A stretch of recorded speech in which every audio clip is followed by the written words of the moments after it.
This is the Great Legend, and I'm coming at you live tonight with another WWE PPV review. And tonight, fans, we have WWE TLC 2018 review, hot off the heels of TLC from last Sunday. We got to see Monday Night Raw last night. Some of us on the panel have seen SmackDown Live that just went off the air. But we are here. Let me introduce you to the panel tonight. First off, we got Comics with Bueller. What's up, Bueller? How's it going, man? I'm excited to talk about wrestling tonight.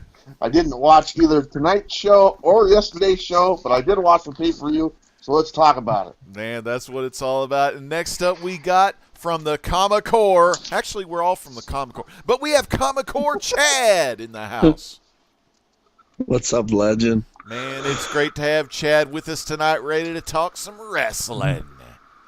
And then, last but certainly not the least, hashtag Dare to Defy and hashtag CW19. He is so fine, and I'm talking Gulak's in the house. C. Woodard 19. What's going on, C. Woodard? Oh, man, I'm ready to talk some tables, ladders, and chairs. Oh, my. Damn. Speaking of oh, my, we got some oh, my's in the chat room. We got Luis Ramirez is in the house. He says, legend. Oh, we got, I know, we got Fish Tropic. Great to see Fish Tropic. He says, legendaire. Hello, it's me, Lucy. We got Comics with Bueller and Comic-Core Chad both hanging out in the chat tonight. Man, they're hanging loose. We got sick. It's economics in comics. He says Bueller versus Eco. I think that could be a future live show, Bueller, maybe on your channel or Economics in Comics channel. I think I was a dolphin, too. Eco, man. We have a guy that's staying up really late. I talk to him almost every day on Facebook Messenger, and I'm talking PD Hobbies. What's up, PD? It's good to see you here tonight live on the Legend Show as we go over the TLC WWE PPV review. And last but certainly not the least, the architect, Sam's Tangled Web. Man, God bless this guy. I'm a big fan of Sam, and he's here to stay. Portland Trailblazers for life. There you go. That's right, Sam. Me and Sam are hanging out tomorrow. We're going to go get our new comics, and we're going to go hunting in some 50-cent bins tomorrow. So I'm looking forward to seeing Sam. Some of that Sam's Tangled Web will be on the Great Legend Show after they hunt for some good books and some sweet looks from all the ladies around the world, especially in the Portland area. If you're ready to see Sam and Bueller, go to the comic shop and hook them up.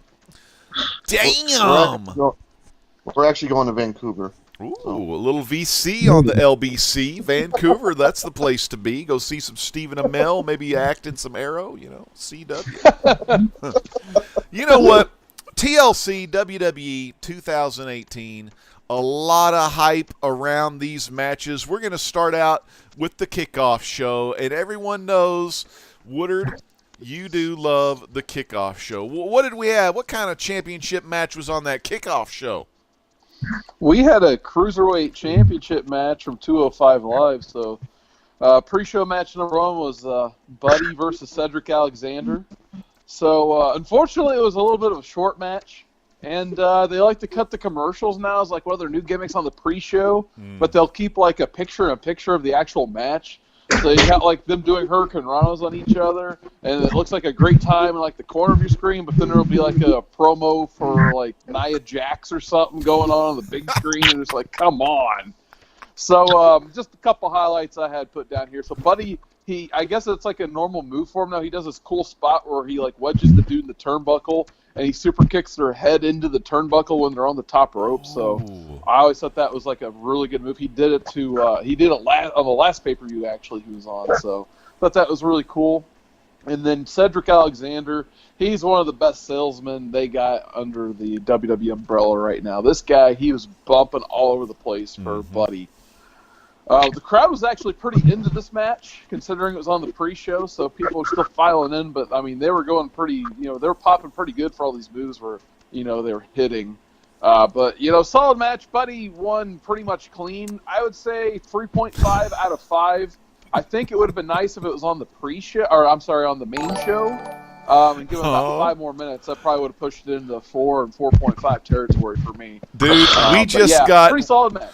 Bueller, you're gonna like this one. We just got man. a super chat from Economics in Comics, and it's a $1.99 contribution for a new Bueller vest.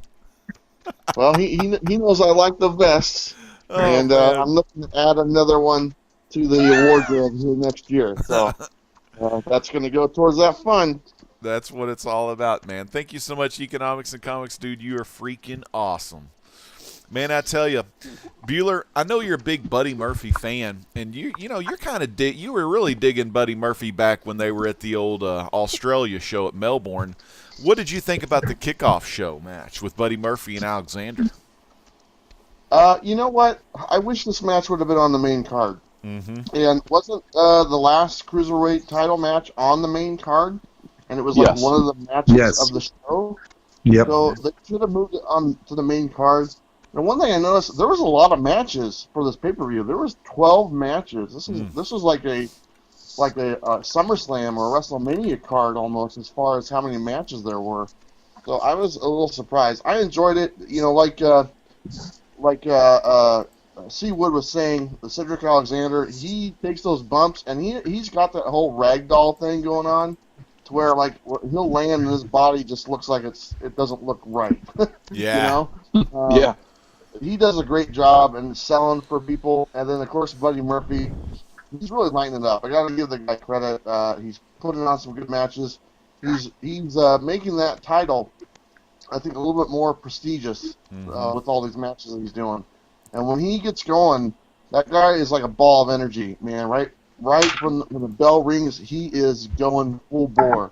So it's nice to see. I love the match. It was kind of short, like C. Wood said. I would have liked to see it on the main card and a little bit longer. And but all in all, I think he's about 3.5. Dang, yeah, man. So you give it a 3.5. What did you give it? Same, 3.5 out of 5. All right. And next, we have Comicore Chad. What did you think about Buddy Murphy and Cedric Alexander? So, I promised to disagree with everybody today, but I can't on this one. You guys were spot on. Cedric Alexander and Buddy Murphy did a phenomenal job. The match should have been on the main card, but from a WWE marketing standpoint, this was a great idea, because the first 3 matches were all free online. They were either on Twitter, they were on Facebook. So it is a way to hype up a pay-per-view. So these 3 guys, probably you're watching these first 3 matches, and you're like, you know what? Here's my $9.99. Buddy Murphy hitting Murphy's Law at the end, huge win. And I think these guys, the talent that is out there, is inspiring the WWE authority to hit the reset button. So honestly, I'm gonna give it a 3. All right. Since it wasn't on the main card. Mm-hmm. Well, that's freaking pretty cool. And I did not see the Kickoff show, so I go NA on this bad boy, but that's all right. I am a big fan of Buddy Murphy and Cedric Alexander, and like Woodard says, and Bueller says this too, and then Chad sums it all up. First off, you got Cedric Alexander, who is one of the best sellers on the 205 Live brand, and not only that, Cedric Alexander knows how to feed a comeback. So when Buddy Murphy is laying in all that offense and Cedric Alexander's taking all that stuff, I mean, he's really selling all the moves that Buddy's got coming to him. Always love those Spanish fly moves. Those are really freaking sweet. So I think Buddy Murphy and, Cedric Alexander, they're 2 of the best on 205 Live. Next match in the Kickoff show, we have everyone's favorite guitarist, Elias, against Bobby Lashley in a Kickoff show ladder match. Again, I'll start with this one. I didn't see the kickoff show, so I'm going NA, and I'm going to pass this on over to Comic-Core Chad. What did you think, Chad? I am becoming the biggest Elias fan there is. Nice. Elias, solid performance. I am tired of seeing Bobby Lashley's ass, though. Oh, my God. Hold on real quick. Hold on. We got a super chat here. So we had 2 super chats. We had another one from Economics and Comics. He said, seriously, a new clean in quotes, not stinky vest. Talking about his previous $1.99 super chat for a contribution for a new Bueller vest. And then further rebuttal, Comics with Bueller out of nowhere with one of those not golden slab 9/8, but golden super chats. Those $10 super chats. Thank you so much. God bless Comics with Bueller. And he says, seriously, a clean, new, non-stinky vest for one of the best. In the community, the legend is the legend. Well, I do have a vest, but it's a Joe's vest. It's leather, it's one of those biker vests, and I ain't going to put no Sharpie on it, but I'll wear it next time for Comics with Bueller. Sorry about that, Chad. Bobby, Elias. Damn, there's just so much going on. Chad, take it away. So Bobby Lashley... Elias wins with the guitar, gets the guitar off the ladder, and as he's celebrating, Bobby Lashley smacks him in the back, Jeff Jarrett style. I'm going to give this match a 2.5. 2.5, Jeff Jarrett style. I love it, though. Jeff Jarrett, the guitar, whoa, smash. Oh, God. How about you, Bueller? What did you think about this one? I didn't see it. Hold on. I'm in the same boat as you are, Legend. I'm sorry, man. That's an NA for the Elias match. Elias and Lashley. Oh, man. How about you, Woodard? What did you think about these two guys? I don't know if someone snuck Vince Russo into the WWE writing headquarters or whatever. I was just like, what was this match? Like, what of all matches that have the ladder gimmick? Why did Lashley versus Elias need a ladder match for a guitar? My first note is, I guess Lashley really wants to win a guitar. This reminds me of those WCW 2000 pole matches where Vince Russo had to put everything on a pole. So just what? Come on! And then they had a commercial break. Another commercial break during a ladder match. Oh, man. So these guys are killing each other in there. You see in the little picture-in-picture, they're doing ladder bumps, but no one's seeing it because there's a commercial, so they're killing themselves in there. There was a belly-to-belly back first into the ladder onto Elias. It looked really deadly considering Elias' size. So Lashley just throws Elias back at her. Oh, man. There's a part where Cole called a powerbomb a spine buster for some reason, so there's my early commentary botch of the night. So, Legend, I know you like those. I love those. Elias still wins with Lio Rush interference for some reason. So Lio Rush interferes like the little gnat that he is. And Elias still technically wins the match. But I do got to say, I'm enjoying Lio Rush as a heel manager. That guy is just a heat magnet. Oh, yeah. I know no one who actually likes that guy, so definitely, big ups to Lio Rush for, getting his spot on that main roster and being a solid heel manager. But yeah, it's just you have a prize that's on top of the ladder. Later we have, title matches with, no ladder matches or gimmicks. We'll get more on that later, but then you use the ladder gimmick of the night on this, and then it just gets smashed in 30 seconds. A la Jeff Jarrett, which allegedly never drew a dime. But yeah, dang. I'm going to give this a 2 out of 5 because I'm just what was the point? I wish they would have cut this down a little bit and gave us more of the cruiserweights. 2 out of 5. Crummy feud. What do you think, Chad?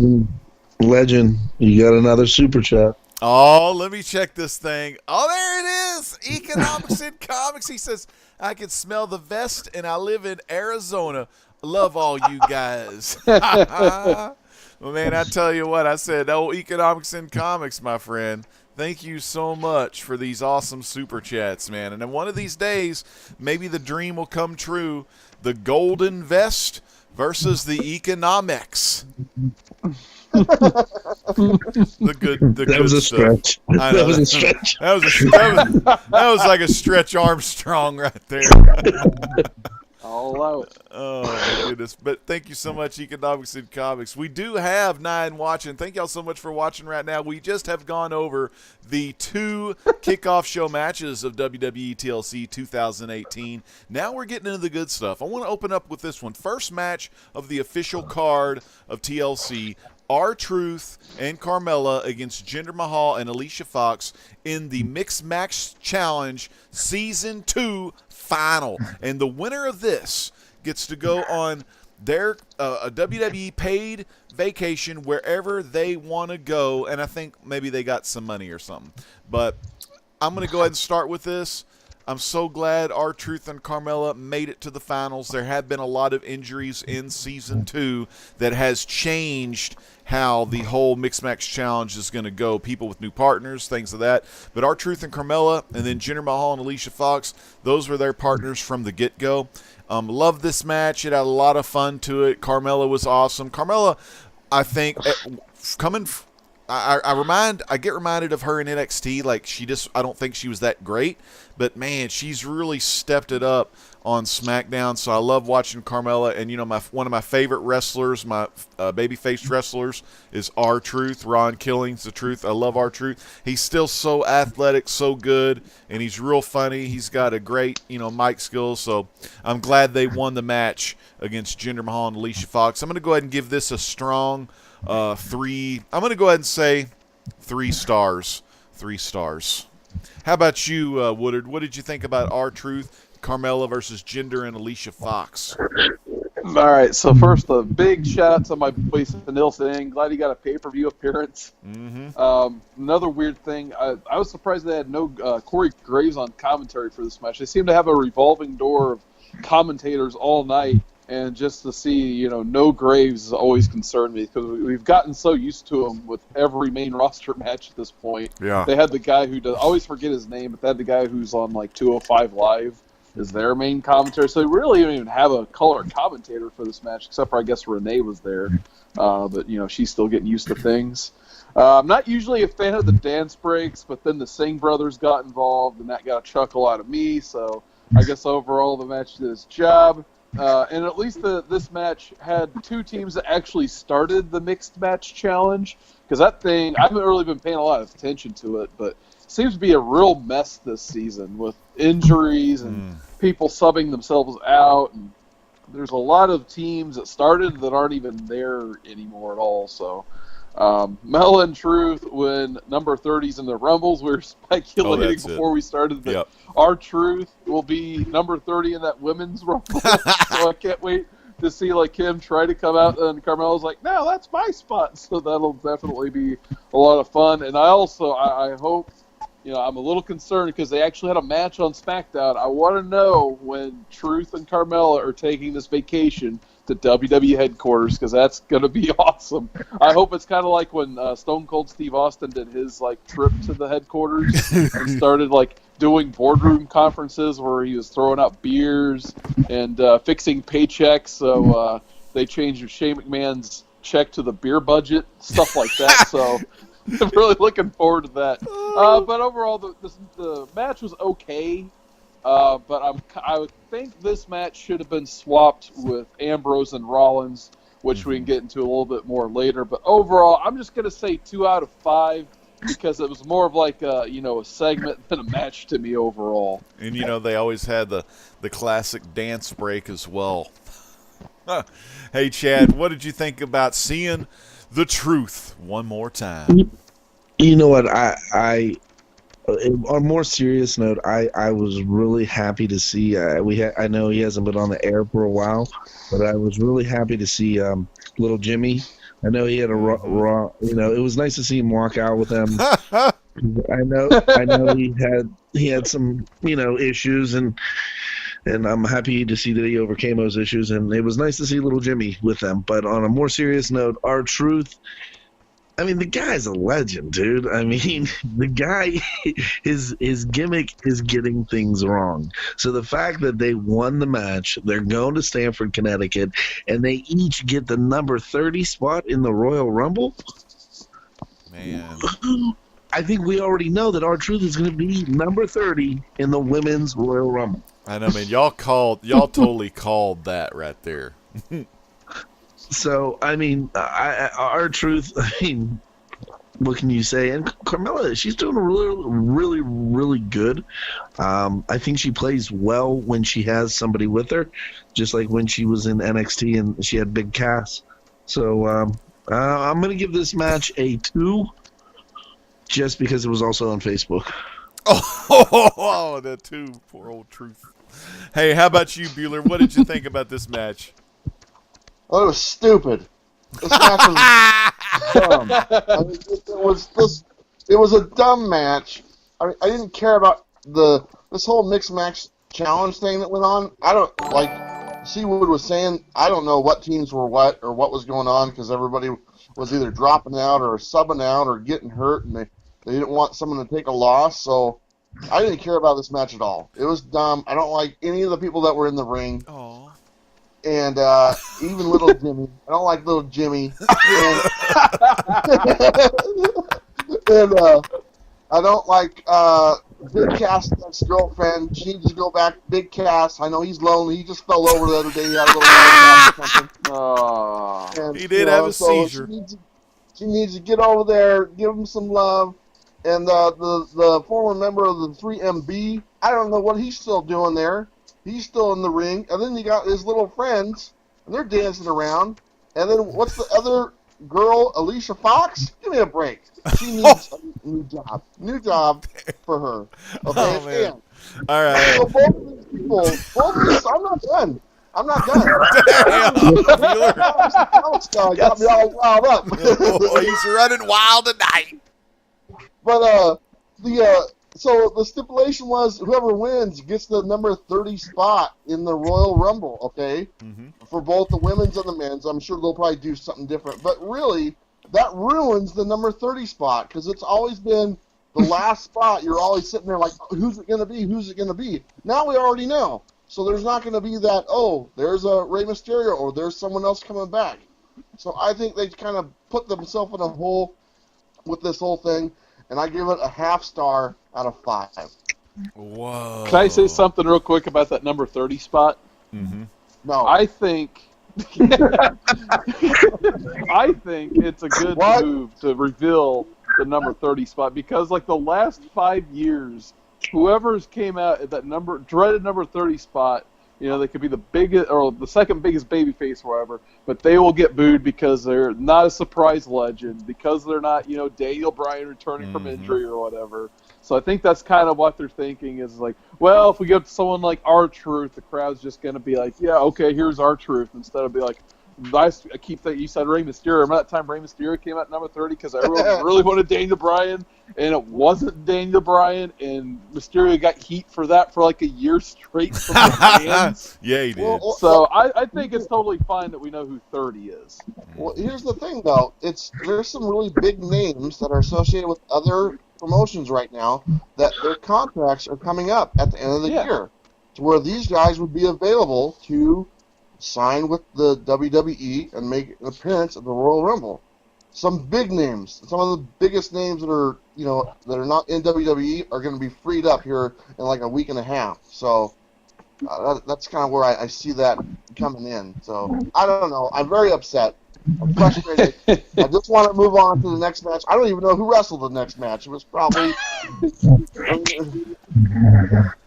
I blacked out when I was watching it. I guess they were dancing. They danced in the ring, and then like other people started dancing. I don't. Now what is this? We do have another. Now change. Bueller, we do have another super chat. Economics and Comics says, "Rest in peace, the vest." Got to go premiere war video hitting from Economics and Comics. I think he wants to go 1-on-1 with Comics with Bueller. Now, real quick before I want to go to that next match, no one can remember because this match was so bad, but hey, it had R-Truth in it. We got Mr. D. Mr. D is back with the capital M. No longer is he Senor D. He's back to being Mr. D. He says only match we're talking about was that triple threat at the end. Charlotte, Becky, and Asuka holding down the fort, outshining the men. And we're definitely going to get to that match. Lewis up there says he's ready for some eggnog. And we got Mr. Gretzky. He says Bueller full of coffee and he's loaded tonight. Damn right he is. And then Mr. D says Kenny Ortega. Is Ortega like some kind of nacho chips or hot sauce? That's like a salsa. Yeah, it's Kenny Omega. Yeah, Omega. Yeah, but Mr. D, maybe so. Maybe so. He's one of the ones that's rumored to be coming along to see the WWE. Now, next match was a good... this next match, how can you forget this one? Second match on the card, SmackDown Tag Team Championship match, 6-man tag, The Bar, New Day, and the Uso Penitentiary. Man, Bueller, do you remember the match? 6-man tag, SmackDown Tag Team Championship. What was your thoughts? Yeah, I love these guys, and all three of the teams, but we've seen them so many times together, and every time they do, it's a great match. Don't get me wrong, but this also highlights how good the SmackDown tag team division is and how poor the Raw tag team division is right now. Agree. I'd like to see one of these teams move over or something, and be highlighted. I enjoyed the match. It was pretty much standard between these three teams. Like I said, I've seen it before. New Day do their thing. The Cesaro and Sheamus do their thing, and the Usos do their thing, and we get a good match. A lot of near falls left and right and stuff, and then finally one team pulls it out, and we didn't see any titles change hands, which is fine. Mm-hmm. But I'd like to see something new added to it, with another team, and possibly, like I said, another team going somewhere else. All in all, good match, but as far as, it's probably like a 2.5 or a 3, because I've seen it so many times. Yeah, I'm going to go ahead and go real quick on this one. Whenever the teams come out, I'm like you, Bueller. I'm a big fan of all three of these teams. And the team I really wanted to win it, though, was the Usos, because I'm ready for the Usos to just, come back and stuff, and I like them. And they got some of the best super kicks in the freaking game. But I'm going to go ahead and... I thought the match was fine. They hit all their moves. I like when they do that small lineup of Kofi and Xavier Woods. I really like that. And, Cesaro and Sheamus are amazing. Either one of those guys could be just solo competitors. They're just freaking awesome. I'm going to go ahead and agree. I'll give it a 3-star. 3-star. How about you, Woodard? What do you think about this one? Of all matches, to not have that ladder gimmick, we waste the ladder gimmick on Elias's guitar versus Lashley. And then we have here, 3 extremely talented tag teams. They could have almost had, the same type of chemistry as, Edge and Christian versus Hardys versus Dudleys. But no, we just get, an average, 3-way tag team match. And it was, unfortunately, I have to say, it was an incredibly average match. I didn't even take a lot of notes on it. I did always enjoy a good Uso super kick party, so that at least we got that. But, we had some solid action, but once again, just nothing special. Could have used a little bit more time, maybe, just to kind of get, I felt like just as the match was heating up toward the end, it just kind of ended. And, I think it was a brogue kick or something like that. I barely remember the finish of this match, but I just remember it kind of just happened. So I'm with you guys, though. I really like all three of these teams, so I do want to give it a solid 3 out of 5. Awesome. How about you, Chad? What did you think about this one? It was terrible. It should be a number. It was a 1 because it basically was it was a rehash match from Ring of Honor. I mean, the Super Kick Fest was awful, and I'm tired of seeing these guys fight the same people over and over again. I personally think that the Bar and the Usos would do great on Raw with AOP and after tonight, even the Revival. Yeah. So I will give it a 1. All right. That's what it's all about. And that's all right because that's the passion you have for the WWE, and you're saying what you've seen so far, WWE needs to get their heads out of their butts. Yeah. Man, all right. I tell you, that match, man. Let's move on to the third match. Now, this one, I had a problem with this. This next match was just nothing but cheating. It was Braun Strowman versus Baron Corbin. I'm going back to Chad on this. Baron Corbin. Listen, you are a Baron Corbin mark. I love Corbin. I thought this match was awesome. I mean, he's done such horrible things as the commissioner. He had Heath. He changed poor old Heath. He fired Rhino, made Heath into a referee, tormented Apollo, destroyed Bobby Roode and Chad Gable. And here comes Strowman with one arm. You think he's going to fight him with one arm, and everybody else comes out, and it just becomes a bloodbath on Baron. But all of this has long-term storytelling effects, which the WWE hasn't had since the Attitude Era. And I don't want to jump too much ahead. But everything that happens, and this is why this is one of my pay-per-views of the year, it had long-term effects. Mm-hmm. And you'll see when you watch Raw and SmackDown. Yep. So I'm going to give this match a 3. Oh, wow, all right. How about you, Woodard? Well, I'm going to give this match a no score. It was a segment. Wood. I got to ask you. Think about how many times Baron Corbin has put you through those steel stairs. Now what do you want to score? Hey, all I know is I took out Baron Corbin after I powerbombed him on the steps that were sitting on their side. Yeah. And Corbin still hasn't made his return yet after that. Still injured in our 2K19 kayfabe storyline. Yeah. Anyway, I felt like this match was more of a segment than an actual match, so I really didn't feel like it was fair to give it a score. But there was a part where the what really got me is I'm pretty sure like there was a part where Corbin or somebody I think got thrown outside, and the ref started counting. And not only that, I think Cole and Graves are like, since when did TLC matches ended countouts? Because like there was a part, I think it was Corbin. He's just like, screw this. I'm not going to fight all you guys. I'm out of here. So the ref starts counting, but it's a TLC match. It's no disqualification. But then at least we get, that's when all the faces start coming out, like Finn, Apollo, Glorious Gables, and then, I'm just one man! Heath Slater. The ref, that was good. And then Angle probably got, like, the biggest pop of the night, really. So I was happy to see Angle get some love. But, yeah, like I said, there's some storyline effects here, hopefully, that'll keep going. We'll talk about it a little bit later, but Corbin on Raw, he got some, massive heel heat. So at least they've created a really good heel for the Raw brand at least. But I'm not going to give this match a score. Yeah, I'll take it from there. I think I'm also going to give this no score.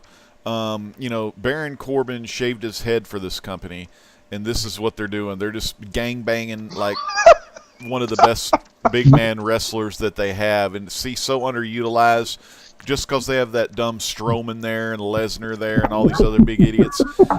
I mean, Corbin is one of the hardest hitting guys in the wrestling business. Former Golden Gloves champion, former football dude, and they need to give Baron Corbin a big push. I'm giving it a no. I ain't giving it a damn thing. What do you think, Bueller? I thought it was stupid. Me too. Another dumb match. Yes. I thought it was a Raw segment on a pay-per-view. Is what it was. And, I don't know, but I'll tell you this: that Baron Corbin guy, God, I like him with that bald head. I enjoy that. And you like know the what? bald style. Not to mention, he also wears the vest. Oh, he does. So I like a man in a vest. You ought to give it a 5 just for his cool vest. Yeah. Well, I give Baron Corbin a 5. I give the whole little thing, the gangbang as you quoted. Yeah. I give that a 1. So there you go. So yeah, that match just wasn't something real good. Let me check the chat here. Earlier, Double S said Double S had me cracking up. He said that he was going to be my Leo Rush, and I was going to be Bobby Lashley. But it should be the other way around because Double S, he's been pumping that iron, lifting that weights. He needs to be the Lashley, and I'll be his mouthpiece so he could protect me from all these crazy people in the wrestling world here. Let's see. We got Ortega Omega, same thing, Mr. D says. Sam says not bad, not bad. Mr. Gretzky says 6-man tags are dumb. And Mr. Gretzky, Sam has bald style in quotes, bald style. Oh, my goodness. And let me get to a couple more comments. Double S, he says, WWE should have Paul Heyman come back to write Raw or SmackDown. Look at what he did when he was writing SmackDown during the Ruthless Aggression era. He made superstars out of Ray, Eddie, and Benoit. That's exactly right. Mr. Gretzky says Lesnar is a goof. Goof. Oh. Now, I kind of enjoyed this next match because I know during the holidays, for people that have lost loved ones in their lives, the holidays is always a hard time. So I do love when Vince McMahon threw a bone to this gal, and I'm talking about Natty Neidhart, Natalya, versus Ruby Riott and pretty much the whole Riott squad in a tables match. You had the match start out, Ruby and Natalya going at it, but Ruby's friends like Liv Morgan get involved, and when Liv Morgan gets involved, Liv Morgan gets freaking bounced off the freaking outside apron onto a table. So that took care of her. And then you got Sarah Logan, who got slammed through a separate table. And then here's the real screwed up thing. Well, you got to have some screwed up storytelling to get to the end of the story, a la some Grant Morrison, But anyways, Ruby pulls out a table that has a big cardboard standee of Jim the Anvil Neidhart on it. And she was going to put Natty through that table that had her father on the table. So that was kind of like, man, that's messed up. But, when that kind of reaction gets to me, that means it's got to be working, in my book. I kind of got sad for Natty there because she really did lose her father. But here she goes. She's wrestling in front of her dad, who's upstairs, hopefully, God willing. Anvil made it up there. He was pretty crazy. But anyway, so Natty ends up winning. She puts on the Jim the Anvil Neidhart jacket, and she throws Riott through the table with a power bomb before putting on her dad's sunglasses. So I thought it was really good. I'm going to go ahead and give it just a 3, because I like Natty. She's an excellent wrestler. Probably when she retires, she'll be working at the Performance Center. So good match. Chad, what did you think about Natalya versus Ruby Riott?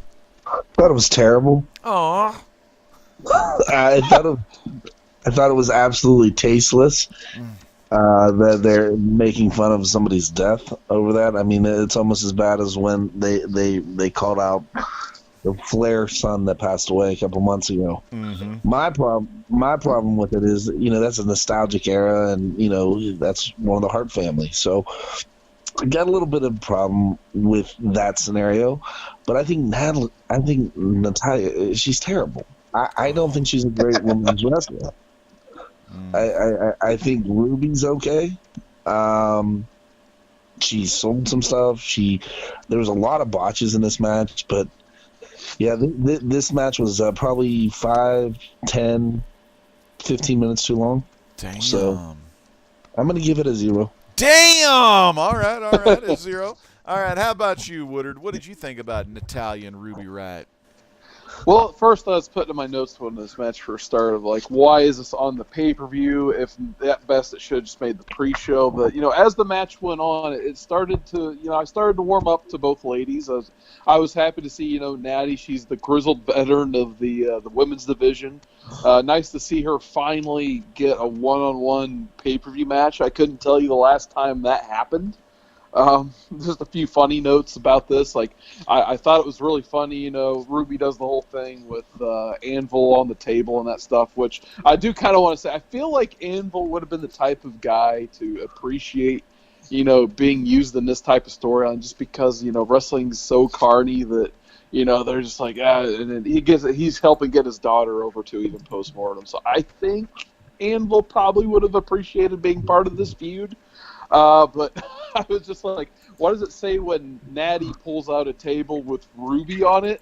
And I was just like, does Ruby hate herself or something? Is that like a mind game? But then I was just like, what would you put, like, it would be funny if, like, Natty pulled out a table with Ruby Riott's dad on it to match her dad.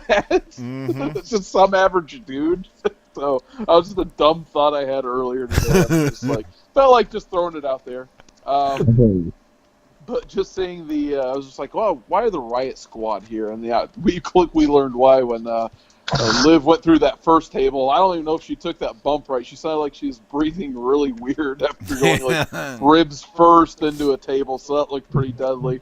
And then Sarah Logan took a pretty solid bump through the other one that looked pretty safe for that one.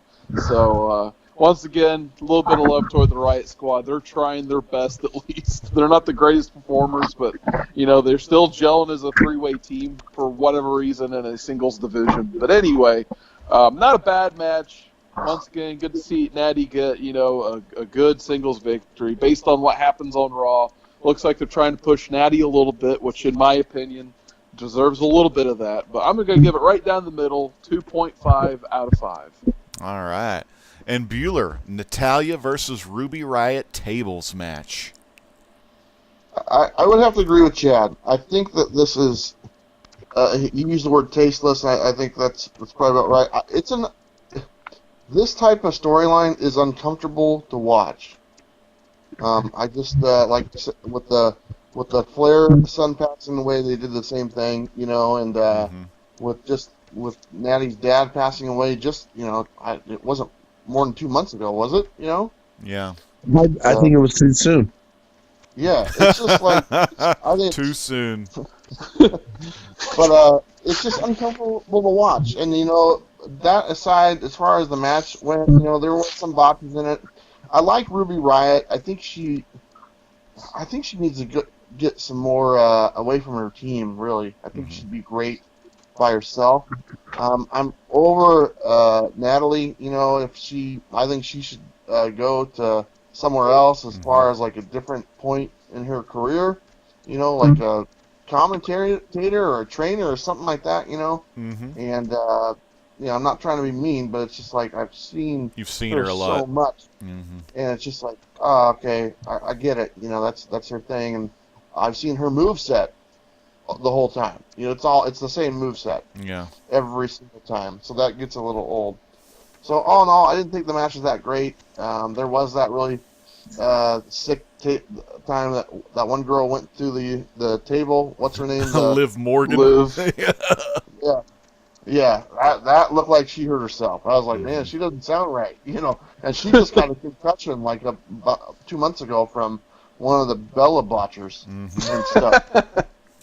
Twins. So I was a little worried about her. But hopefully this feud is over. I didn't see what they did on Monday, if they did anything with it, you know. But I like this. Oh God, did they? You know. But you know, it's just. I didn't like it. It's uncomfortable. I'll give it like a 1 out of 5. 1 out of 5. All right. Well, you know, we got a Who Dat. I want to give a big shout out to my brother Russ from Legends Live Auction, one of the best Who Dat comics and movies. He did go live today, which was a good show. I need to still watch it, but he had some folks in there watching him do some unboxings and stuff. Sam's Tango Web says, hey, Who Dat. Mr. D has a question. He says, why does Liv have a blue tongue? And it's waffles. She must have ate some waffles. All right, so the next match, we have Finn Balor defeats Drew McIntyre. What did y'all think about this match? Finn versus Drew. This could have given us the all-time greatest tag team that would go down in history. Oh. We're talking... This match was hard-hitting, stiff shots. It set up, you know, David and Goliath, and all of a sudden Drew's manhandling the shit out of Finn, and who comes to Finn's rescue? None other than Dolph Ziggler to set up the Dolphin Tag Team. Dolphin Tag Team. I like that name. But it lasted about as long as this match did. This match, Finn hits a coup de grace with a chair, and in the post-match, he's giving the interview of his victory, and Dolph comes out and beats the shit out of him. So on Monday, we're going to get a Dolph versus Finn match. Oh, yeah, and I was pissed because that match wasn't on my Hulu, which kind of sucked. But what stunk about this was this match Dolph turned face and heel within a matter of 10 minutes. Classic WWE. What can you say? Once you know the answers, they change the questions. That's right, they sure do. Roddy Piper style, man. What do you grade the match? How many stars you giving it? I'm gonna give this one a 3. A 3, all right. Woodard, how about you on the old Finn and Drew match? So I got to talk about a time I actually got a chance to go to WrestleMania 8. Mm-hmm. So it's cool being able to go to WrestleMania, especially that young. But during that time, there was a major storyline going on where Shawn Michaels threw his tag partner Marty Jannetty through the barbershop window.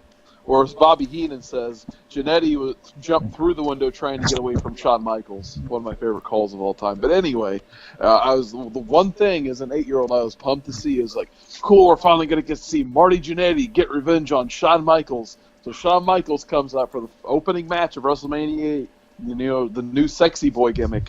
And then who comes out for his opponent? Tito Santana. Damn. El Matador. Where the hell is Marty? But anyway, I know this is a long leap of an example here, but when you get this match, you're just like, okay, so Drew McIntyre, basically he turned his back on Dolph Ziggler. He took out Ziggler, I believe, on a Monday Night Raw. So, of course, the big pay-per-view match is going to be, Drew McIntyre versus Dolph Ziggler. So here comes Drew, he comes out, and then we get Finn Balor. Mm-hmm. Okay, so Finn's a solid hand, just like Tito. So here we go with this match. I don't understand why this match happened. But anyway, Drew was very good at throwing Finn around. There was like this middle rope emerald fusion that should be somebody's finisher. But of course that got kicked out at 2, but it was a very awesome move nonetheless. I knew Legend you'd mark out huge when Dolph came out and did Dolph. the super kicks to McIntyre. But nonetheless, McIntyre still kicks out after Dolph interferes. So it's like, what was the point there? But at least it weakened him just enough for that coup de grace. So then, yeah, there's just like, then there's this weird part. I did want to mention this. It's like, there was this perfect setup to do the coup de grace with the chair and Drew, like, sandwiched in between each other. But then, like, Drew, you kind of see it off camera. He sits up and moves the chair. He's just like, screw that, I'm not taking that. And then, like, you just see all this happen off camera. It could have been kind of a cool spot, but then Drew's just like, no, I'm good.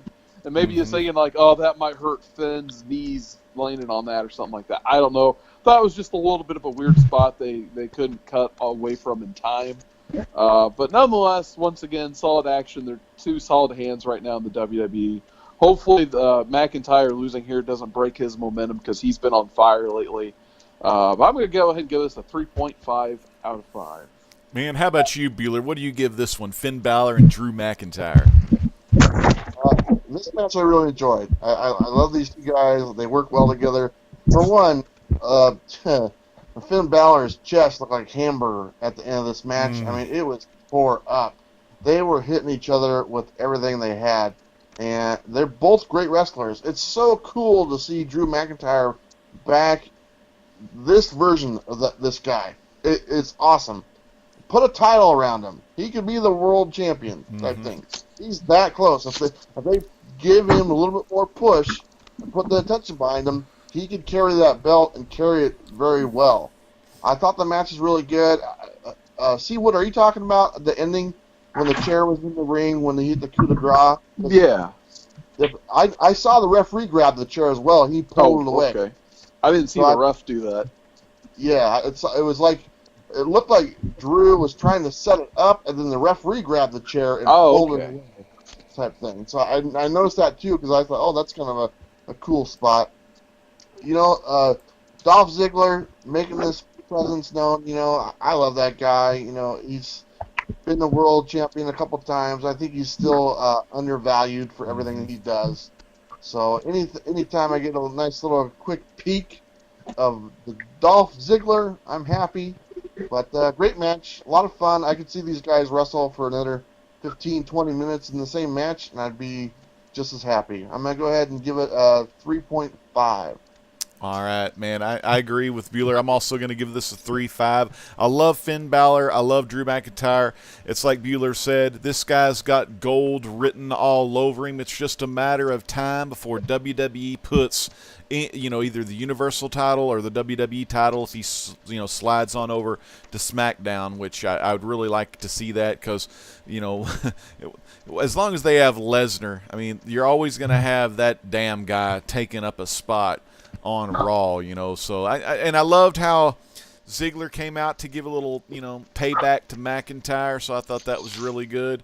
And it would have been good to see, when freaking McIntyre was laying on that chair, and if he would have hit the coup de grace with him laying on the chair, because it would have been cool. And the announcers could have said, "Oh, and his back," they could have brought up the whole chair thing, but Drew Drew kind of slid it out from under him, which was actually, he slid it out from under him, but he slid it into a dangerous spot, because if Finn were to bounce or hop forward, then Finn pretty much would just be landing on the chair from the get-go. So that's why the ref, slid it and got it out of the ring or whatnot. But I thought this was a great match. 3.5 from me, because it's three of my favorite wrestlers in there. Now, check in the chat real quick. We have Brandon Stowinski Comics, one of the best auction panelists you can ever have on your auction. He knows a lot about comics, and he knows a lot about the key issues in the investment books. Definitely check out Brandon Stowinski Comics if you're into comic books. And Double S says, doing the Lyle Rush chants, legend, legend, legend. Yeah, that would be nice and neat, old Lyle Rush. He'd be a good mouthpiece for anybody to have. Now, speaking of guys that don't talk much on the mic, but they were going at it, two great friends from a bygone era, Rey Mysterio versus Randy Orton in a chairs match. I'll go ahead and roll with this one first. I love this match. Everyone probably has the same spot as the favorite spot, is when Rey Mysterio Jr. does the slip and slide on the chair to the outside of the ring, right on to Randy Orton. And Randy Orton, you could say he was getting that chest tight. He was getting those biceps squeezed because he was going to take that bump. And, man, it looks like it really hurt him, because you never know with these sharp little steel chairs. They could slice a bicep or something. I'm going to go ahead and give this match a good solid 3. I'm going to go to Bueller. What did you think about Mysterio versus the Viper, Randy Orton? This was like a time machine.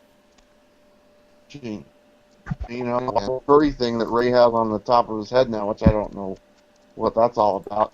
But it was a fun match. They had some nice little shots. I love Rey Mysterio's slide on the chair, to where he slid under the bottom rope onto Randy Orton laying on the ground, and he hit it perfectly.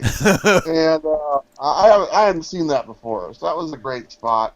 Just a little bit of nostalgia.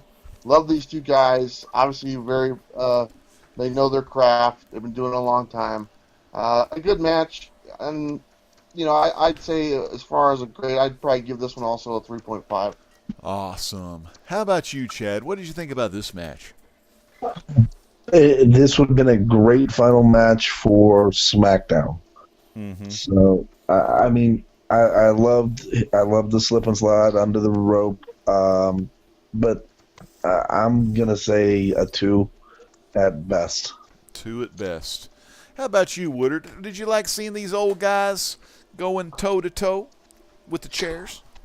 Yeah, I kind of agree with Chad. I like the match a little bit better than he did. But first, I got to say, the Ray chair belly slide was probably the spot of the night in terms of just, spots and table sliders and chair gimmicks. That was pretty awesome. There was definitely a part where I was just like, I hope Rey Mysterio doesn't destroy his knee again, because I think he's still doing the same spots in his 40s, and I'm pretty sure there's a part where he tweaked his knee, and I was like, oh god. So I think he's had like at least 10 or more surgeries on the same knee. So hopefully he doesn't destroy it again. But yeah, going back to Chad's point, I felt like this would have been a phenomenal SmackDown main event. But I guess, since they're two veterans, they wanted to give them that pay-per-view spot. But it would have been nicer to see maybe the U.S. title match on the card instead of this. Oh, yeah. Where you have Nakamura versus Rusev, which I thought was supposed to be on the show and then wasn't. So I'm not sure what happened there. We get the mixed match challenge match. We get this match.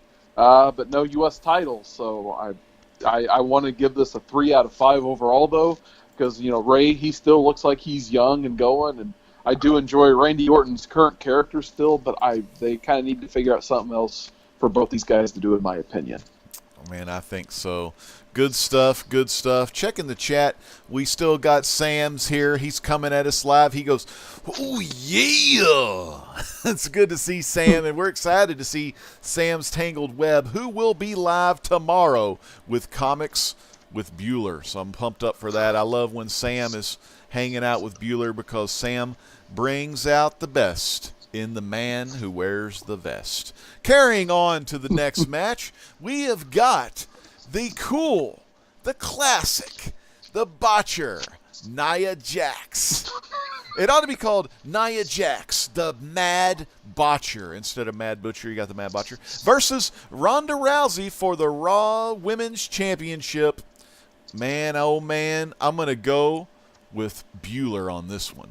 What did you think? I thought it was a good match.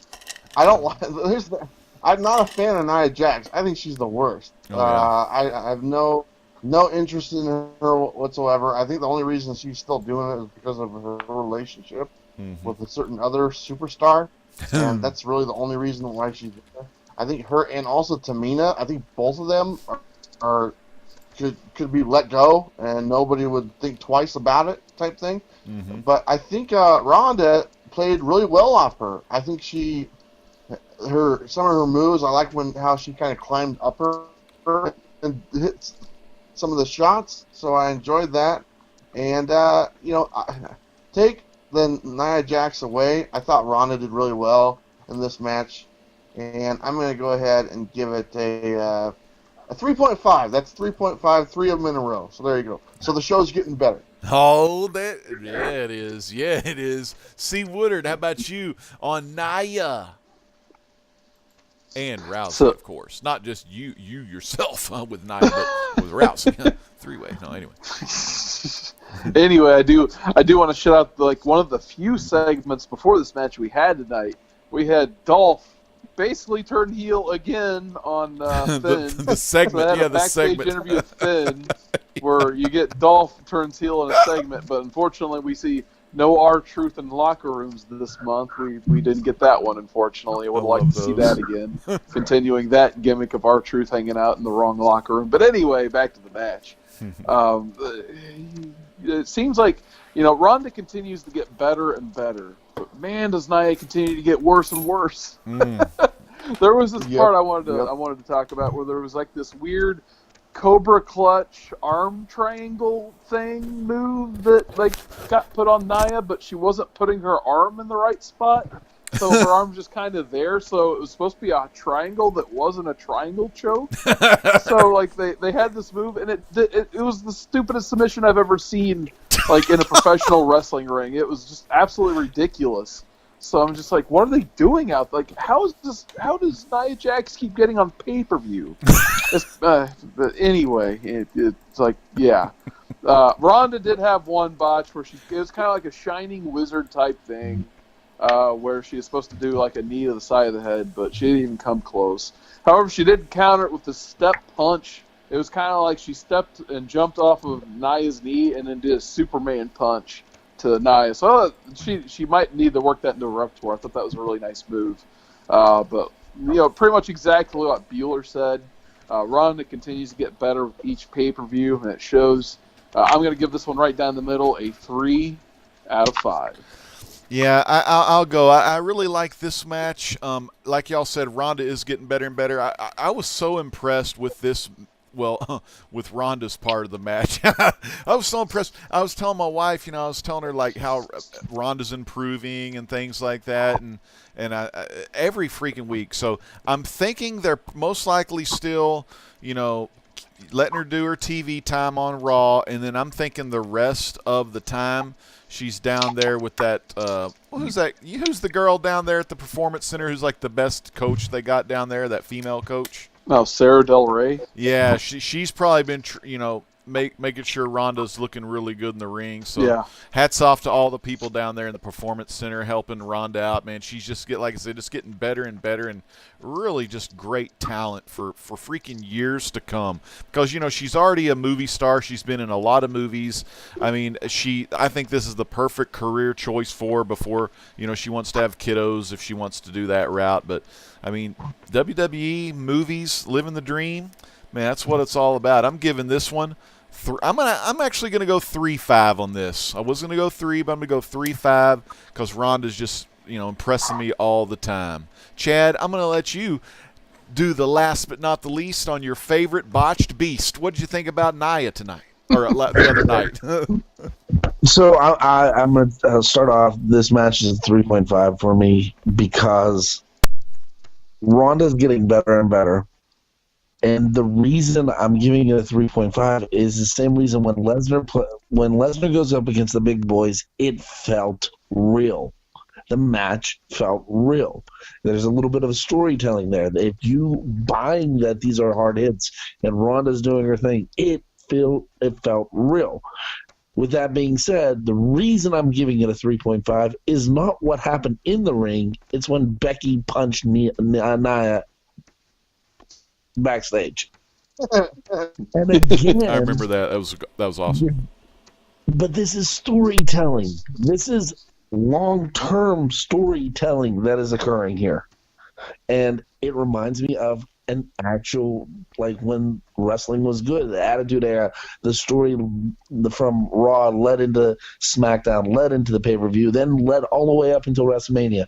And I'm hoping after watching both SmackDown and Raw, that's what's going to continue going. So 3.5. Congratulations to Ronda.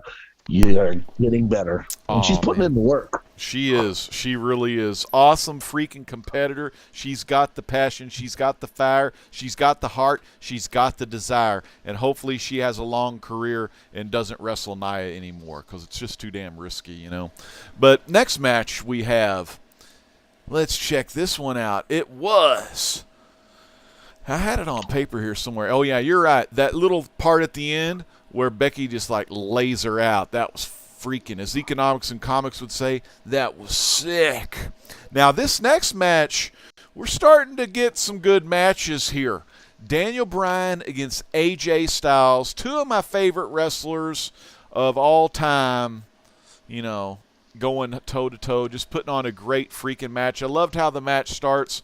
Daniel Bryan's getting a lot more heat, getting used to it. When his music kicked on, no one was chanting yes at all. He was coming out. He was doing his heel thing, kind of got that swagger. He gets in the ring. They ring the bell. He rolls out of the ring, classic heel, classic Kevin Owens style. Roll out of the ring, get the audience pissed off at you because you don't want to go in the ring to start wrestling with the phenomenal one. So I really love that. I think he's found a good stride.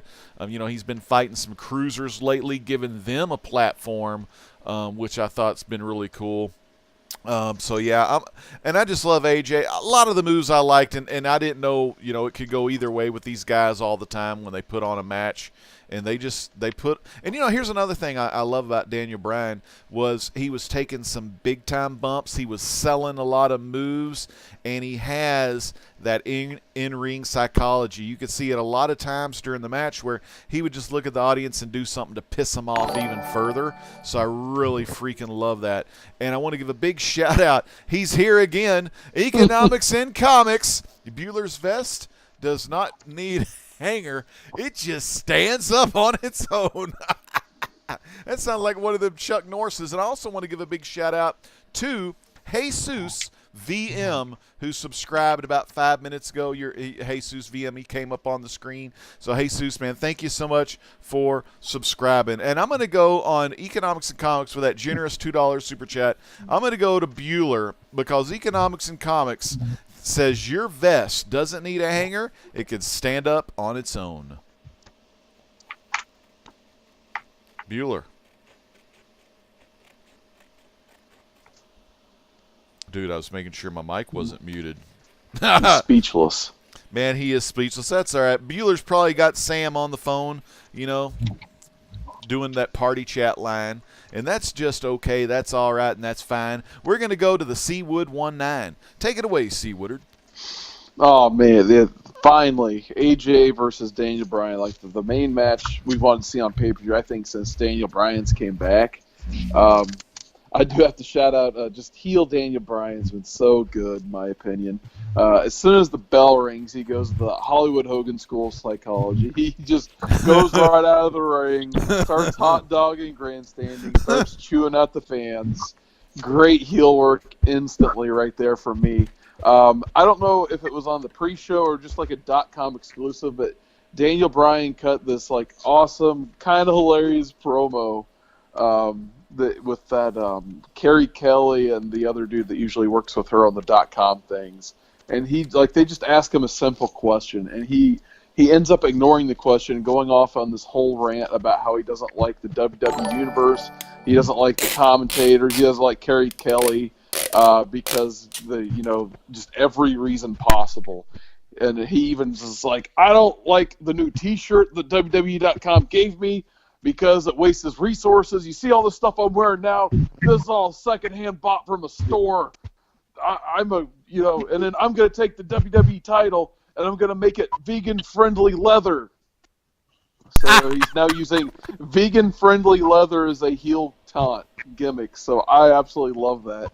But anyway, we get some great submissions from both. They're both hitting all their spots and everything. We get the not the yes lock anymore, the label lock put on AJ. Then AJ gets the heel hook. So the story they're telling here is these two are just very even in the ring. Like they each have a counter for each other's moves. So I cannot wait till their next pay-per-view matchup. They need to do this again at the Rumble.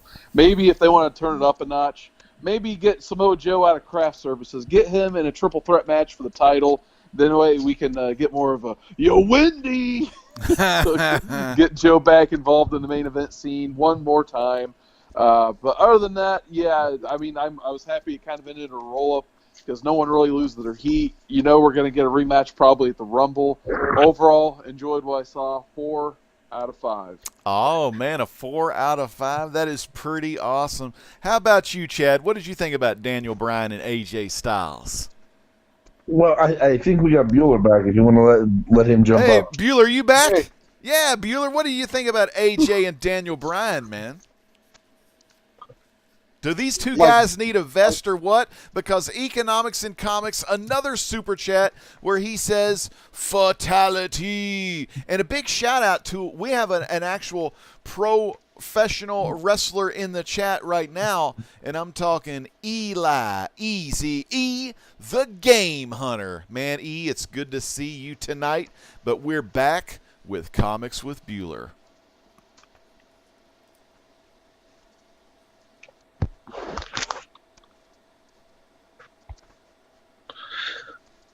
Bueller? So here's the thing. I love it. What's up, Bueller? Okay, I got a little fatality for economics and comics. Boy, I tell you, man, all these super chats are breaking 'Cause, Bueller's internet. You know what? I get along my friend.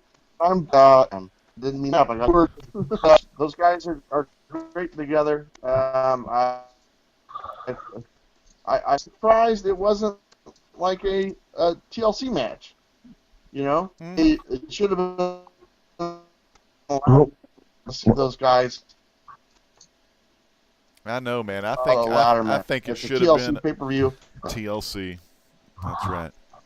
There was a lot of matches that that didn't have it. I totally agree with you on that one, because with these two guys and their superstar That's quality, they do 5-star matches all the time So, with different opponents I too. would have liked to seen that in there. Yeah, Yep. I think so. That's right. Gone too soon, maybe, Chad, on Would have been He sounds like a robot. I can't hear I think his damn neighbor's thing. downloading an internet or something. I think maybe Sam's over there getting some internet or something. Tell your neighbor to turn off their Xbox. Daniel Bryan AJ Styles match. It was awesome again. If Yeah. you watch SmackDown, you're going to see long-term storytelling. I can't wait. I think I'm going to go ahead and give it 4 out of 5, though. 4 out of 5 on the match. 4 out of 5 out of the match. And like I haven't watched. I've got SmackDown on record, but like Chad said, if you've watched SmackDown, you see Bryan, you see AJ. You're going to get some long-term storytelling. And I couldn't find two better wrestlers to have a long story with. I would love to see both of these guys do like a rematch at WrestleMania. Hopefully we're going to get that. I don't really know if we are or not. You never know, because when Truth wins the Royal Rumble, he may want to go over and get that, or fight for that belt. But anyway, let's go to the what was that? You got something else there? No, all right, 4, 5. Oh, what? See, you can understand Bueller, but you can't understand me. I know, man. I don't know what. I tell you, man. I think. See, what happened was Economics and Comics did a fatality on Bueller and hurt him or something. No, the overall match was good. I'm going to give it a 3.5. All right. So we got a 4 out of 5 Bueller, 3 and a 5. What did you give it again, Carson Woodard? What'd you give it? 4 Yeah, out of 5. I'm giving it a 5 out of 5 because I just love these dudes. Let's go to the next match, the match that everyone has been waiting for, and kind of a weird placement on the card. But with WWE, they have their all their cards stacked in Seth Rollins' favor, because Rollins is putting on some excellent matches this year. But during this match, we got "This is boring" chants breaking out. Well, see, here's the thing. That's all. That's on WWE for the placement of the matches. I mean, this match should have either been earlier, it should have been the main event match, or the match before. Like put the AJ and the Daniel Bryan match where this match was, and put the Ambrose Rollins. Just switch those matches out. I think it would have been a better lineup. Because the thing was, for me, this match, they all hit their moves. I mean, they flow so well together. Ambrose moves in the ring, his chain wrestling, his reversals, they're so freaking smooth. And man, I love that from Ambrose. And of course, Rollins has just been stellar all year around. Now, I want to break in real quick. We got news from Comics with Bueller. Now, this is only we're going to get Bueller back maybe in the show later, or the next show for sure, but he's having internet issues, so he's unable to connect back with us. But the story between Economics and Comics with Bueller is far from over. So make sure you stay tuned to the 2019 comic book community and see where those two guys are going to end up next. And you never know, they may even be on the same show. And if you didn't know, now you do, because the Great Legend's coming at you live just for you. Now we're going to C. Woodard. What did you think about the Intercontinental Championship match between Ambrose and Rollins? Hated it. Oh, man. All right. Well, what was up, man? What happened? What did they do to you? I was kind of with the crowd on this one the whole time. Like, I feel like if that mixed match challenge match just had to be on the pay-per-view, this match and that mixed match challenge match should have, this match should have switched spots. I think this would have been a great, opener to the pay-per-view to get the crowd warmed up, because everyone loves going burn it down and all that good stuff when stuff comes out. And I think they would have been a little bit more fired up, and that way we would have had our cool down match between, the WWE title match and the Women's SmackDown title match. So I think that's, kind of the way they usually pace these things. But, when you have a feud like Dean and Seth have been having, it's, it should be like that type of blood feud at this point instead of, the cool down between the two, bigger title matches. Obviously, the Intercontinental's on the line here, which is kind of an afterthought. Mm-hmm. It seems like based on, the whole feud. But anyway, let's go ahead and get into my notes here. I like Seth Rollins' selling, but it also became an issue for me throughout the match because it's just there's a new pet peeve that's growing on me in wrestling the last few years, and it's called like the dumb baby face doing stupid moves. So I keep thinking back to Gargano and Ciampa when they had their last man standing match, where Gargano had Ciampa on the ramp, and he was getting ready to hit him with one last move, and he was so filled with rage, he's like, "I'm gonna kill you, Ciampa," and he takes his knee pad off and does this stupid running knee thing, and then falls off the stage and hurts his leg and can't stand back up. Saw a lot of that in Seth Rollins here tonight. He's just like, well, I only tore every ligament in my knee, so I'm going to do all these knee strikes, and then I'm going to hurt my knee, and then I'm going to do these running topes with a bad knee and sprint full speed and jump out of the ring twice in a row, and then I'm going to sell the knee more, and then I'm going to do this move where it's just like the power bomb off the top on Dean, which is the same move he did on Big Show at a house show that destroyed his knee to begin with. And I just feel like we've seen this match, specifically Seth's, every move in sequential order. I feel like we've seen this, the last couple pay-per-views from where it's this exact, he's wrestling the exact same match. And I think that's where the crowd's really starting to kind of turn on him a little bit. Because it's the same moves, it's the same selling, except this time, Dean Ambrose actually wins, which kind of on Dean's point, this new character he's created, unless something cool happened on Raw with it, this character has just killed any of his heel push, in my opinion. So this is the Tommaso Ciampa 2.0 character gimmick, would you say? Kind of, yeah, except it's Tommaso Ciampa I like Tommaso Ciampa. But yeah, basically he's trying to just turn himself against the crowd, but it's just so goofy and stupid. There was a segment on Raw where he's just like, "You fans are dirty, so I'm gonna go get inoculations." And then the week after that, he turns into Bane for some reason.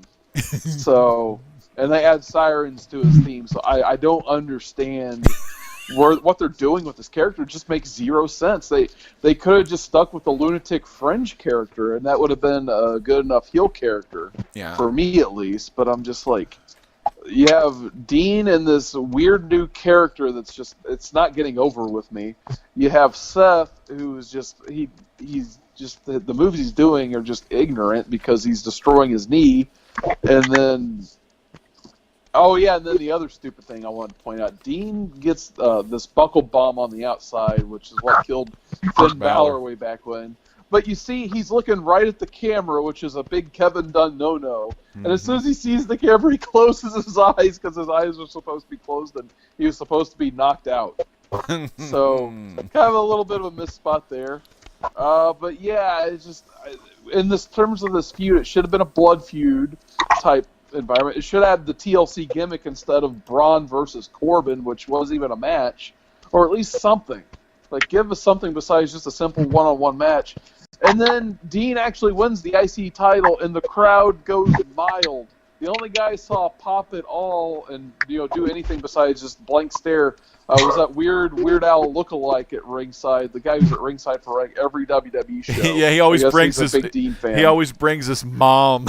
Yeah, his mom didn't care about Dean Ambrose, but he did. But that's the only guy I saw too. I'm gonna go ahead and give this just a solid 2 out of 5, and I put my last note: R.I.P. IC title. I'm gonna give it a 3 out of 5 because I don't think I gave it anything. And Chad, I know you have a lot to say about this match, man. What did you think about it, Chad?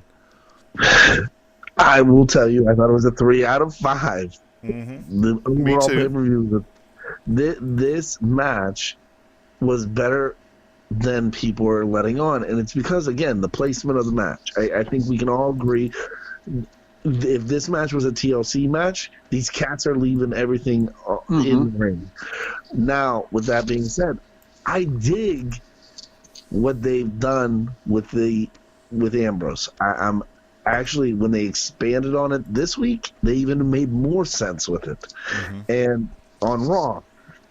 So this is like, this was a 2-part pay-per-view. It started with, it basically was Elseworlds on your network. It's a 3-show segment, and I'm excited for the direction of this. Now, I get it. That's why the crowd was booing. But why is it that every time Ambrose comes out, Renee Young turns into a heel? I mean, her commentary was awful. Oh, it's awkward. It gets really, really weird. And that's kind of, I know the whole attitude, the real world and all this other jazz, and I just don't like it.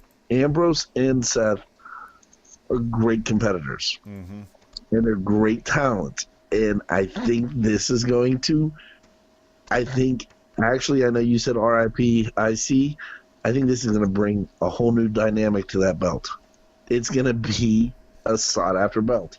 Yeah, I agree with you. I do love the Intercontinental title, and regardless of like the gimmick and stuff like that, or and Rollins was fighting kind of weird with the whole, he looked like he re-injured the leg, the sunset flip powerbomb off the mid turnbuckle, or that little move, aka just that classic one where he hurt his leg against Kanon or whatnot that messed up his knee. But it also gave him that way to tell a story of, behind the knee and stuff. But I think it was a little bit too much and a little bit gone too soon. But I do love that IC title, and I hope one day Dolph has it again.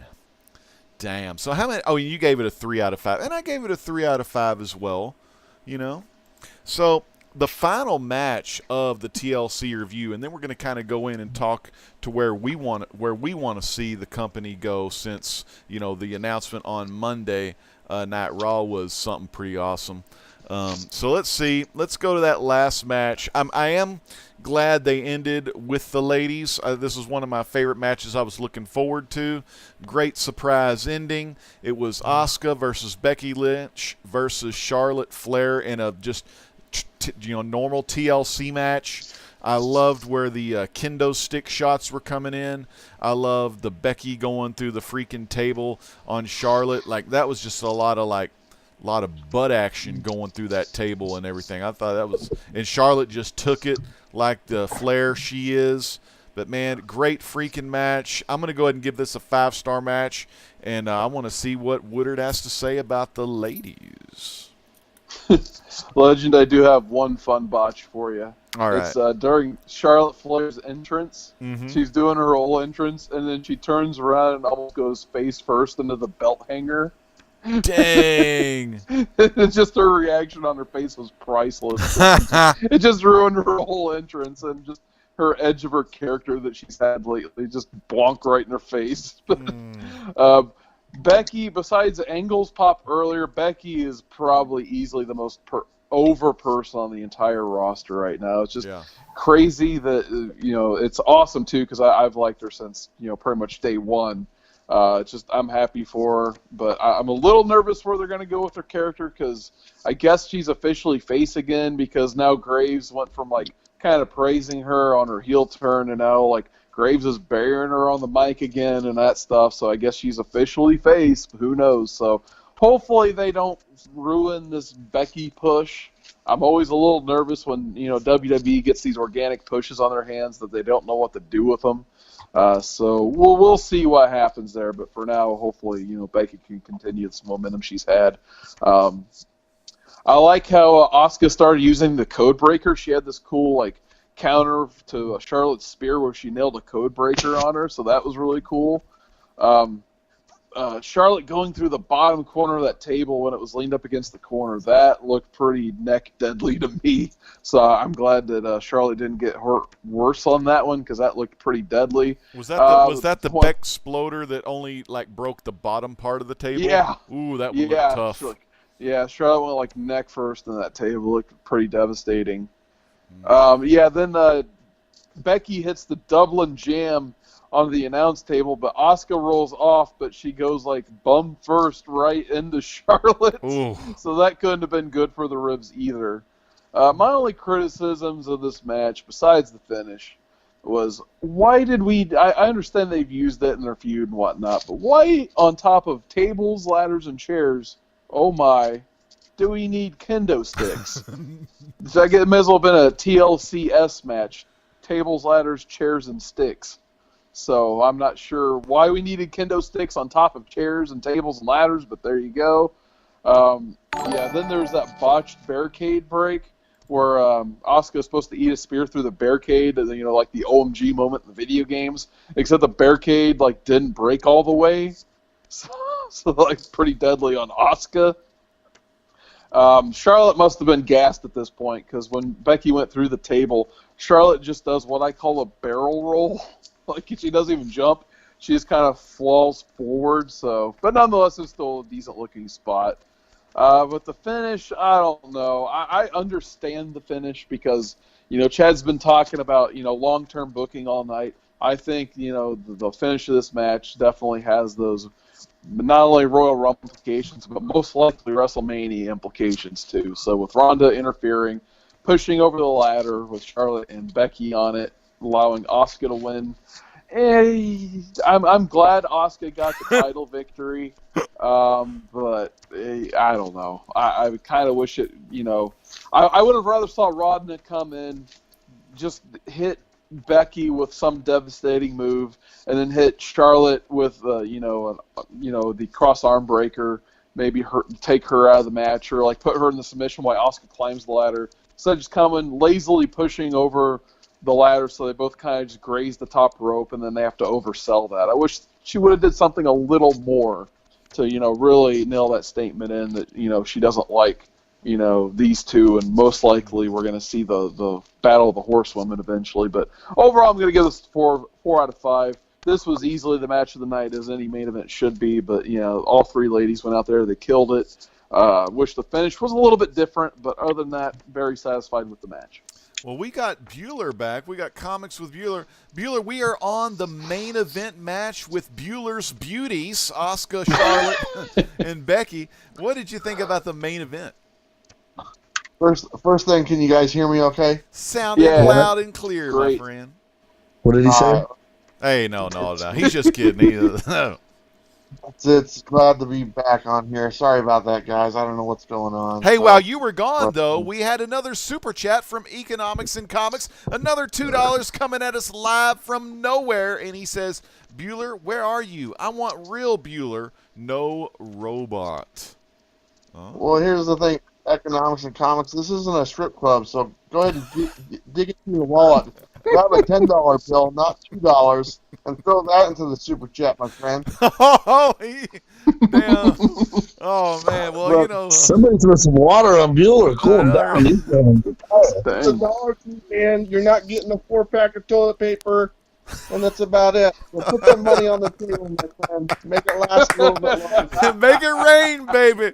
Put the water on it and let the gremlins pop out the ass, because we staying up late.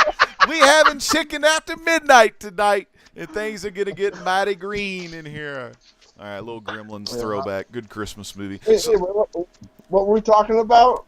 The last match, the main event match between Asuka, Charlotte, and Becky. You know what? It lived up to it. I was a little worried that Becky was going to...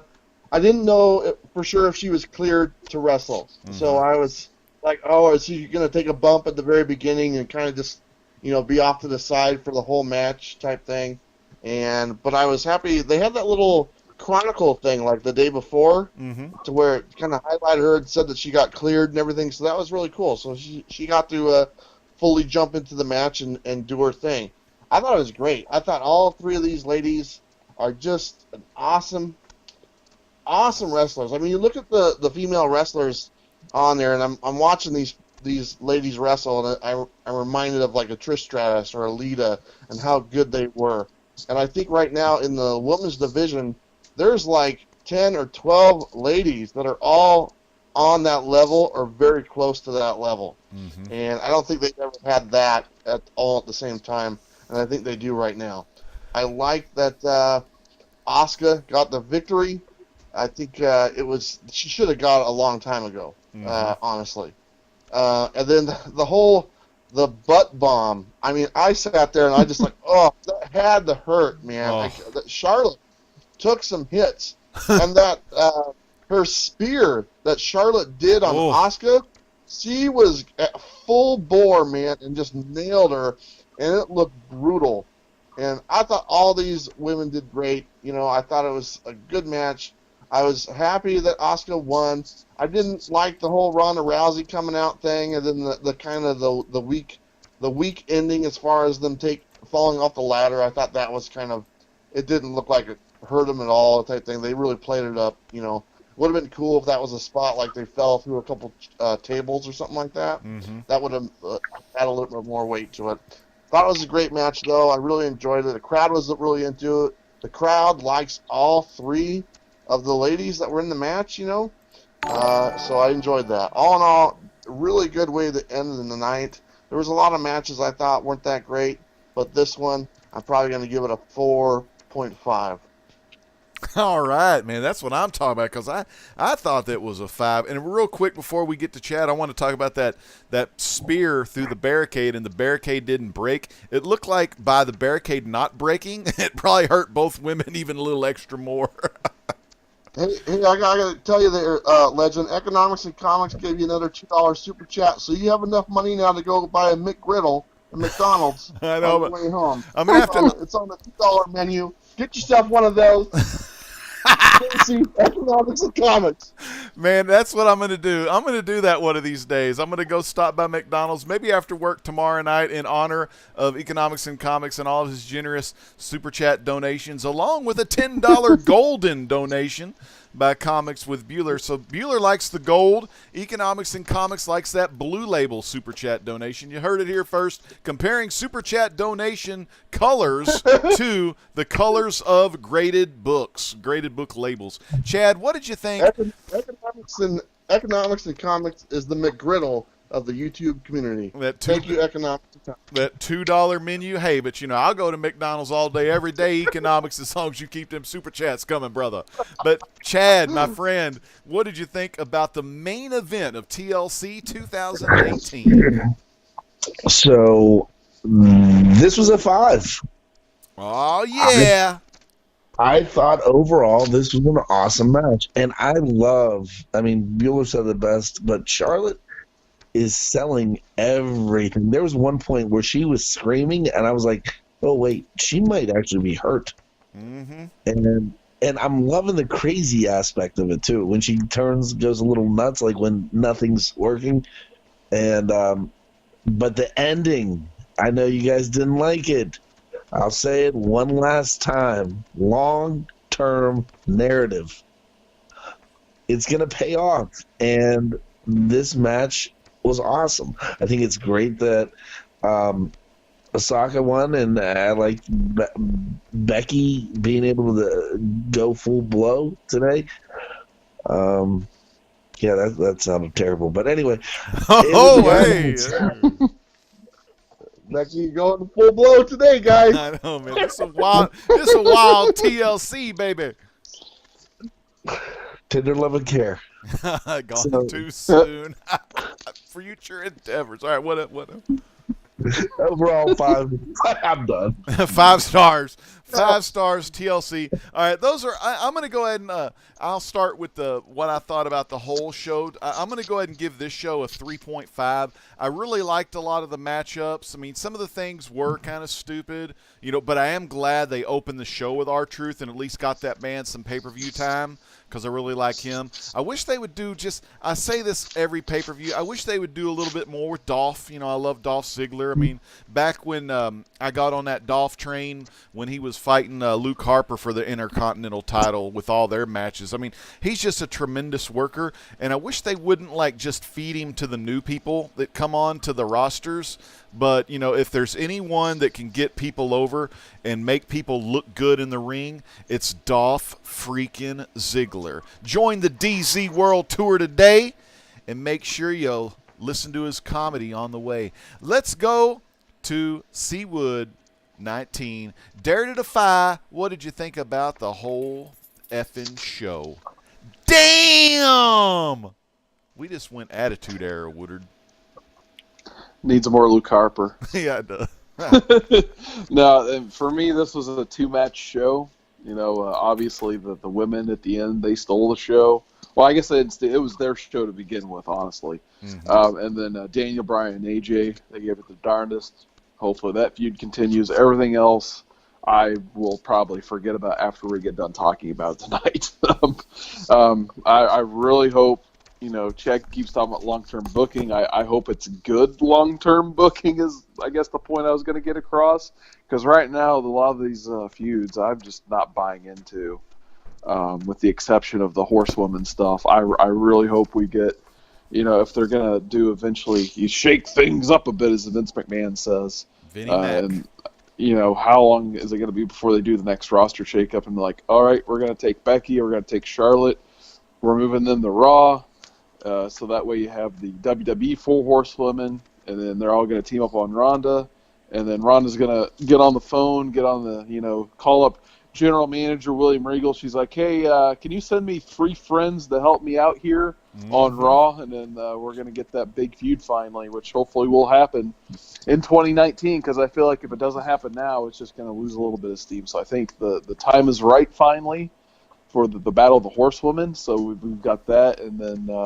the WWE title scene on SmackDown is very good right now. So, man. But Raw, I hope the women all get moved to Raw, because Raw, I think, needs some help storyline-wise right now. They got to get 3 out of 5 total for me. If I was going to rank this pay-per-view, right down the middle. Like I said, 2-match show. Everything else was average. So 3 out of 5. You got to get more women on Raw. That's what I'm talking about. Bueller, what did you think about the TLC review all together on one show? What did you think? I thought it was okay. I mean, the last match really kind of stepped it up for me. Yeah, I didn't really get to chime in on a couple matches there because I was having problems. But I thought both of the 2 matches prior to the main event were just kind of average. Like I said this earlier, I was surprised that a lot of the matches didn't have anything to do with TLC. There was no tables, ladders, and chairs involved in a lot of them. And I thought that, this being that pay-per-view, they should all have that type thing. All in all, I thought the main event saved it, so I would say, as far as rating goes, I would give it a 3 out of 5. Okay, 3 out of 5, 3 out of 5. I want to give another shout-out to Economics and Comics. He says, I'll take 9 blue labels over 1 gold Mr. McRibster vest. And I want to give a big shout out to Mr. White Gloves from Splash Page Comics. Man, it is good to see my birthday brother from another mother here tonight with us live, watching that WWE TLC PPV review for 2018. But Chad, final thoughts. What do you give the TLC of 2018? What's your overall review? I'm going to give it a 4-star. All right. And honestly, it all came together. I think the creative teams at WWE have realized that their past 2 Raws have been their lowest watched ratings-wise. And they also realize that it's not getting any better. So what do they have to do? It's time to hit the reset. I think so. So how are they going to hit this reset? Like, I watched Raw. Tell us what happened at the Raw show. So they announced it during the pay-per-view that Mr. McMahon is going to be live on Raw, and he's shaking things up. That point then, I knew they were going to screw Baron Corbin, but keep going. So they announced that you have four people that have all four people at one point were in the Authority. Stephanie, Triple H, Shane, Vince. And what do they say to the fans? We're going to give you what you want, what you've been asking for. And the matches were solid. We got Dolph versus Finn. Yep. And I think, Woodard, I think this goes to what you just said about giving the women on. I honestly believe the women are going to Fox. God, I hope so. I think the Blue Label will be where the girls are at, because I think they're going to be I think it's going to be an all women show. It may be 205 because they actually introduced 205 more now, because you have 205 in the main event on SmackDown with AJ Styles versus Daniel Bryan and two guys from 205 as their tag partners. Mm-hmm. So Nice. The worst part about Raw, though, was the hour-long eight women gauntlet. Oh my God. That's your who. So that was, you got the McMahon thing at the beginning where they're saying you are the Authority, and then for me on Hulu it was just the gauntlet, and then show was over. Natty wins. Oh my God, that's terrible. The Hulu. It's just that. You get the Dolphin match that we want, and then all of a sudden, oh my God, the other guy comes in and he interferes. So now you're going to get a three-way match with these three, and then you have Bane / Dean come in, and who's he challenge? Oh yeah, Tyler Breeze. That was a good one. Yeah, But here's where it gets good. He is a heel. He is telling everybody how everything, and he just seems pissed. He's talking to how Seth cost him this and Seth that and Seth this and nothing. All of a sudden he issues a challenge. Tyler Breeze comes out. He hits the Dirty Deeds, 1, 2, 3. It's an actual finisher. He sells it. He's celebrating in the ring. One of his bodyguards gets in the ring, tears off the mask, and it's burn it down. Mm-hmm. He takes him out. So the storytelling was very reminiscent of the Attitude Era or the Ruthless Aggression Era. Somebody had said in the chat earlier when they introduced Cena. It was that style. So I think the storytelling is going to, because they're bringing up and they're saying who's coming to the WWE next, and they show all the new characters coming up. So I'm really excited in the direction that they're going. That's awesome. I saw some of the people I'm excited for. Sami Zayn and Kevin Owens coming back. You got the Freak of Nature, Lars Sullivan. You got this girl that I think is this the Johnny Gargano girlfriend or wife or whatever? No, it's Lacey Evans. Tell us about some of the stuff you're excited to see, Woodard. Oh man, so as Chad put it, we get Steak and Shake. Mm-hmm. We get Heavy Machinery. I don't know how I feel about that because they've been such an entertaining, fun, kind of almost mid-card comedy act on NXT. They never, unfortunately, held the titles or anything, but they're a lot of fun. They have some hilarious promos. It could be instant comedy gold if they somehow bump into R-Truth at some point down the line. But I just hope they don't fall down that hole where a lot of NXT talent can fall down, like, your Revivals and that stuff. Even though Revival did get a good win on Raw this week, but they could end up like, the Good Brothers on SmackDown where, they just kind of hang out with Samoa Joe and craft services, unfortunately, and do nothing on the show. But nonetheless, I hope, Heavy Machinery gets a spot. And like I said, Lacey Evans, for some reason, I didn't feel like she was ready for the main roster. She really hasn't done a lot on NXT. But from the little bit I've seen of her, she seems pretty impressive. She has an interesting look. She's kind of got this, 40s cover girl type gimmick going, I guess, whatever that's worth. So she kind of looks like the Clabber girl, I guess. So there you go.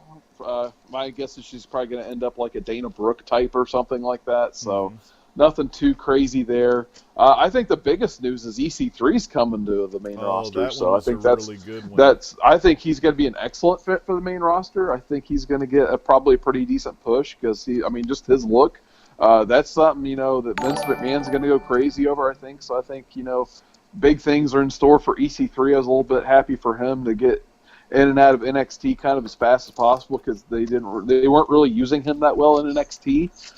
So I think Raw is probably a good home for him to land, to be honest. What's her name from Sanity? Nikki Cross. We're getting Nikki Cross officially the main roster finally. So she can finally go to SmackDown and be with her, her brothers like Eric Young and Killian Dane. So looking forward to some Nikki Cross because she was very entertaining in NXT.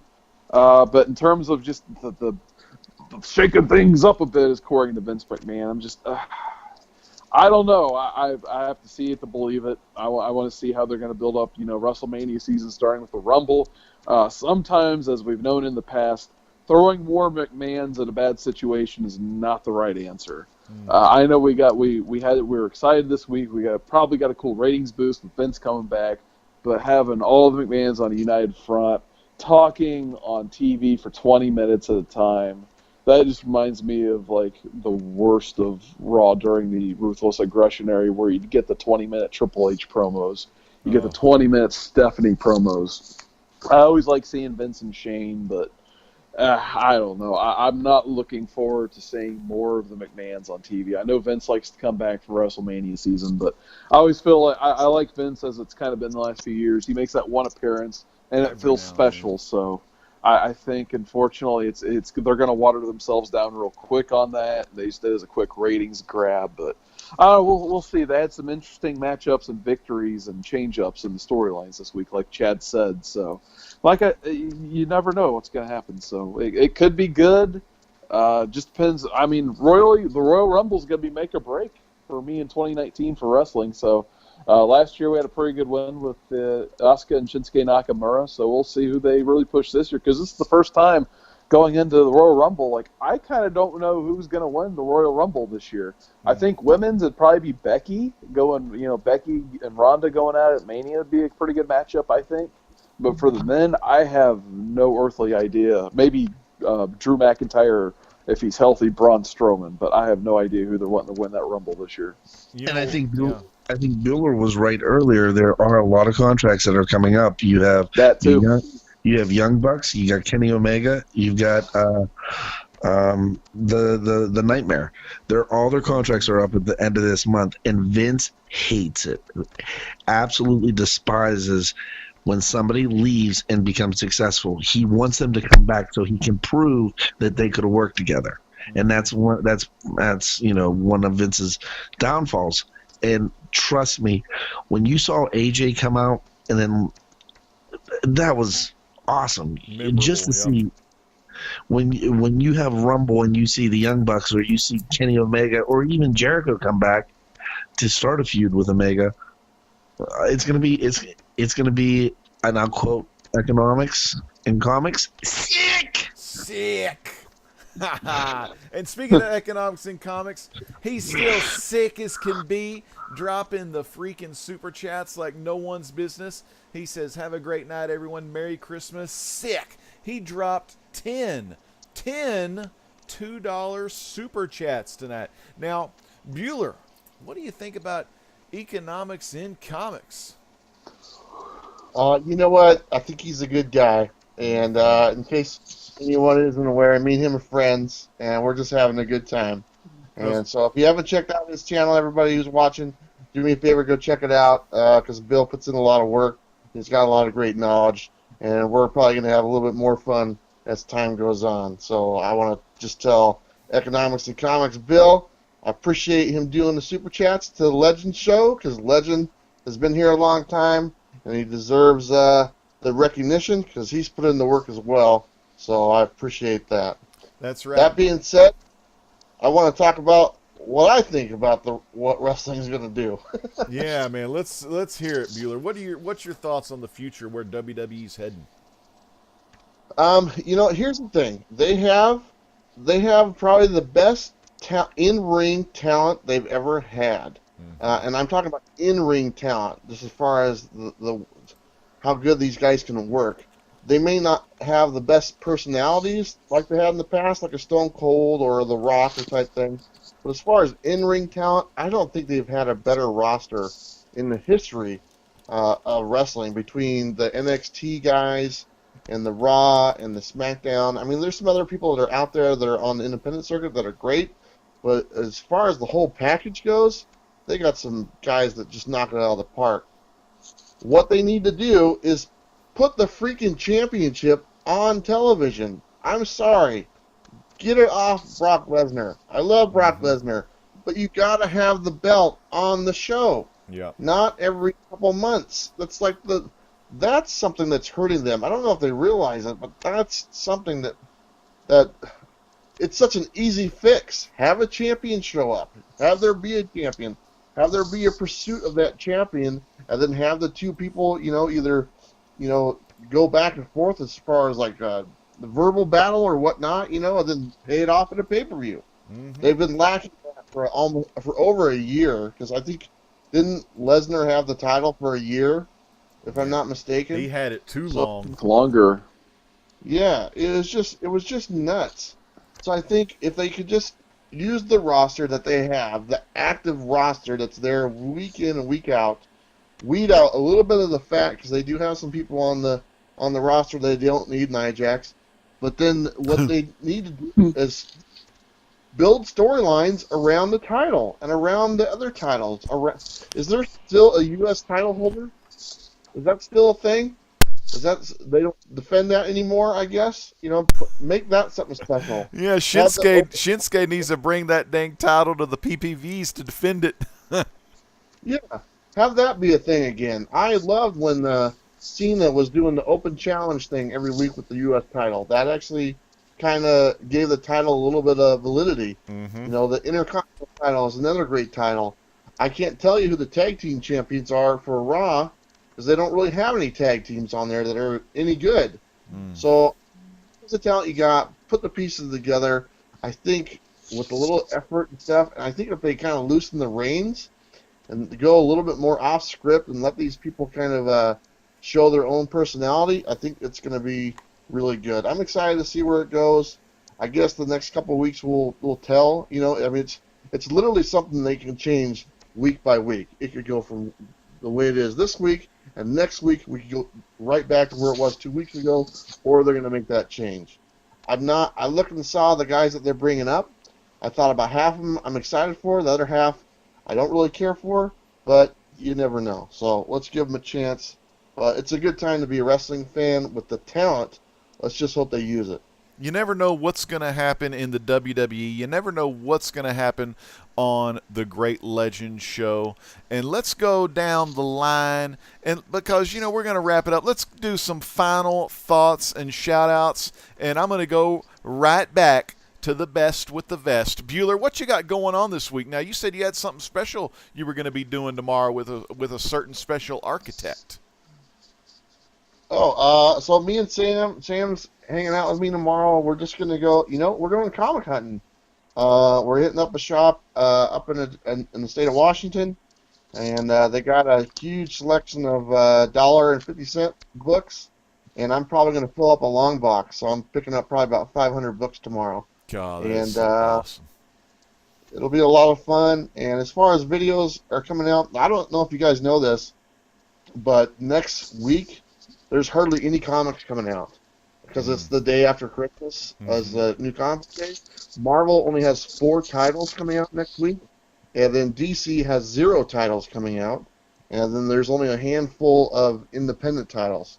So like I've already done my preview video, and I'll probably put that out tomorrow, but there's only like I think 18 different books that are coming out, and that's it. So besides that, I have my live stream this week on Friday, and I have Nick, who is the creator of the Key Collector Comics app that everybody should have on their phone, and I'll be talking with him and going over his app and doing an interview, so that should be fun. And then I'll be hanging out with you guys again later that night, so that'll be a lot of fun. I always have a good time on the Comic Core. Oh, man, that's awesome. How about you, C. Woodard 19? Just had a fun live stream on my channel. Usually try to go live every Tuesday night, 7:30 p.m. Eastern. Probably take the next 2 weeks off, though, because it's Christmas and it's New Year's the next 2 Tuesdays, respectively.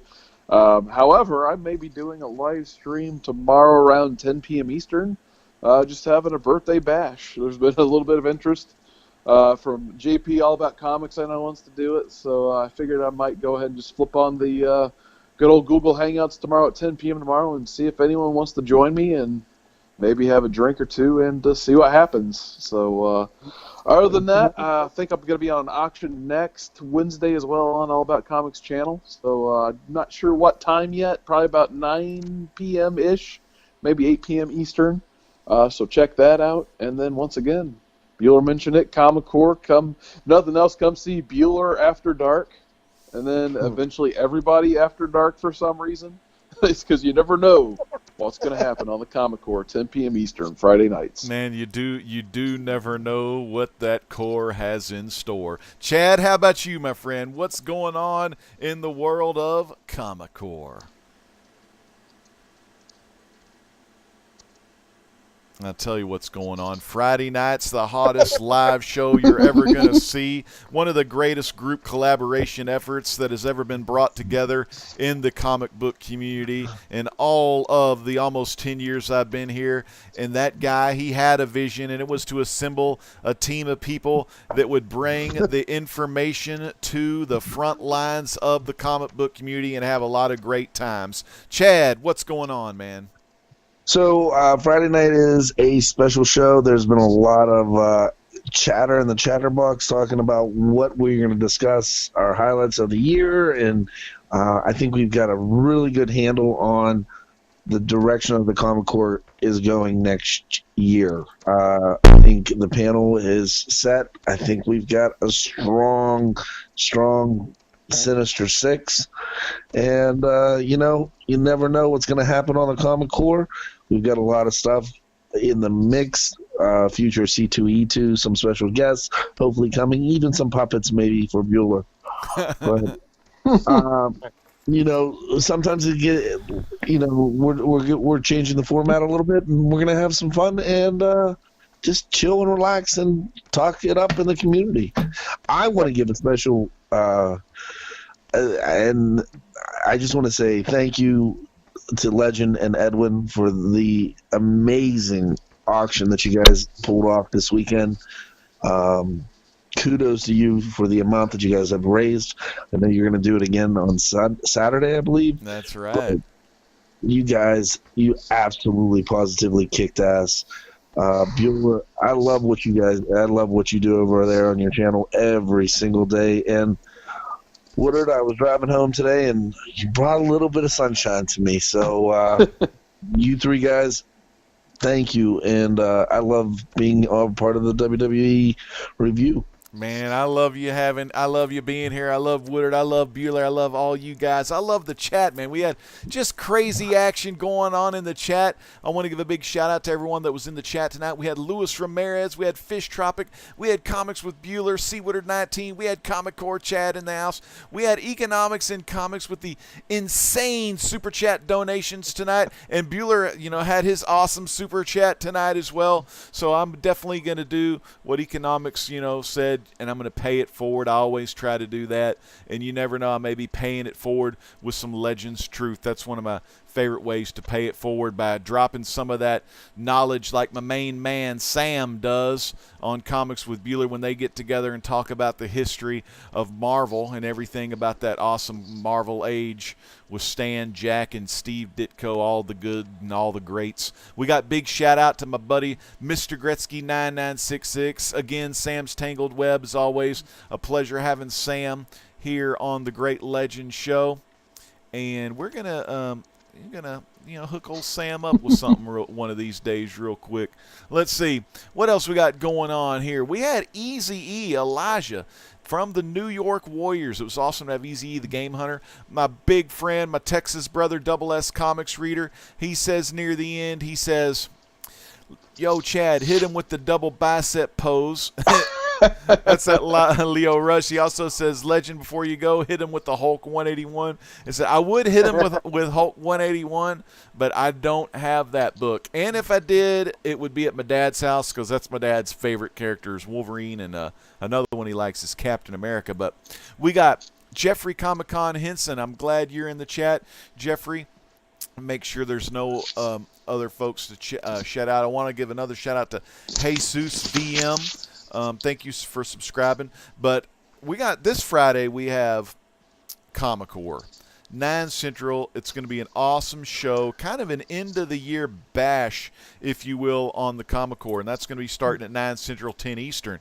But now I may have to leave a little early to go on the hunt over 10 o'clock Central, 11 o'clock Eastern on the channel of Tony Sanders, along with oh, wait, we got Splash Page Comics, man. How can I forget Splash Page? Mr. White Gloves in the house as well. Splash, great to see you. But The Hunt, Tony Sanders, we have JD and Jeffrey Comic-Con Henson, along with Tony Sanders, on the show called The Hunt. So check that out as well. It's going over books we got during the week.